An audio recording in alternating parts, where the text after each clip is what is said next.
আমাদের গোপালের কাজল চিরারা। আমার কাছে কাজল রয়েছে কিন্তু না শার্ট। এবার 5 বার বলুন না মনে মনে জপ করে।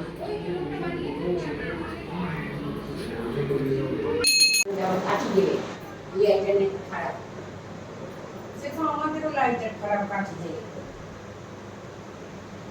এখন খালি খারাপ লাগছে মেয়েটা, এই জন্য দেখ কি লেগেছিল পাড়া। এই তো দাদা